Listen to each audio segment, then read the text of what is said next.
السلام علیکم۔ امید ہے کہ آپ سب خیریت سے ہوں گے۔ الحمدللہ میں بھی ٹھیک ہوں۔ اللہ تعالیٰ اپنے نیک بندوں کو آزماتا ہے، اس آزمائش میں ہمیں پورا اترنا ہے، صبر کرنا ہے۔ اللہ تعالیٰ نے سورہ بقرہ کی آیت نمبر 155 اور 156 میں یہی بات بتائی ہے۔ بسم اللہ الرحمن الرحیم۔ وَلَنَبْلُوَنَّكُمْ بِشَيْءٍ مِّنَ الْخَوْفِ وَالْجُوعِ وَنَقْصٍ مِّنَ الْأَمْوَالِ وَالْأَنفُسِ وَالثَّمَرَاتِ وَبَشِّرِ الصَّابِرِينَ۔ اور ہم ضرور آزمائیں گے تمہیں کچھ چیزوں میں، خوف سے آزمائیں گے، بھوک سے آزمائیں گے، اور جانوں اور مالوں اور پھلوں کے نقصان سے آزمائیں گے، اور خوشخبری دے دو صبر کرنے والوں کو۔ یعنی کہ اللہ تعالیٰ ان سب چیزوں سے آزمائے گا۔ اگر اس آزمائش میں ہم نے صبر کر لیا نا تو انہیں خوشخبری دے دو۔ پھر آیت میں آگے بتایا الذین اذا اصابتہم مصیبۃ قالوا انا للہ وانا الیہ راجعون۔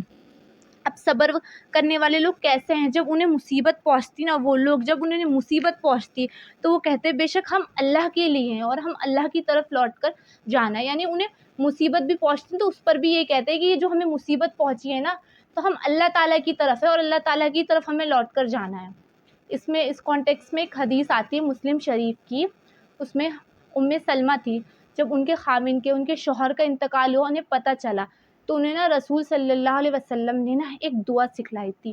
وہ دعا کیا ہے؟ سب سے پہلے تو یہی 156 آیت ہے نا، انا للہ و انا الیہ راجعون پڑھنا ہے۔ انہوں نے یہی پڑھا انا للہ و انا الیہ راجعون۔ اس کے بعد یہ دعا پڑھی اللہم اجرنی فی مصیبتی واخلف لی خیرا منہا۔ اے اللہ میری مصیبت پر مجھے اجر دے اور مجھے اس سے اچھا نعم البدل دے، یعنی اس سے اچھا مجھے بدلہ دے۔ یعنی ہر پریشانی مصیبت کے وقت یہ دعا پڑھو، نبی صلی اللہ علیہ وسلم نے انہیں بتایا تھا۔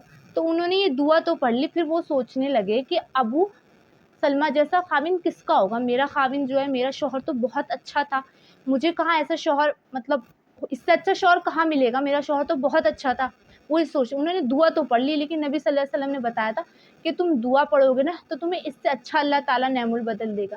جب ان کی عدت پوری ہو گئی نا تو نبی صلی اللہ علیہ وسلم نے انہیں نکاح کا پیغام پہنچا دیا اور وہ ام المومنین بن گئے، یعنی کل نبی صلی اللہ علیہ وسلم کی زوج میں سے بن گئی ہیں۔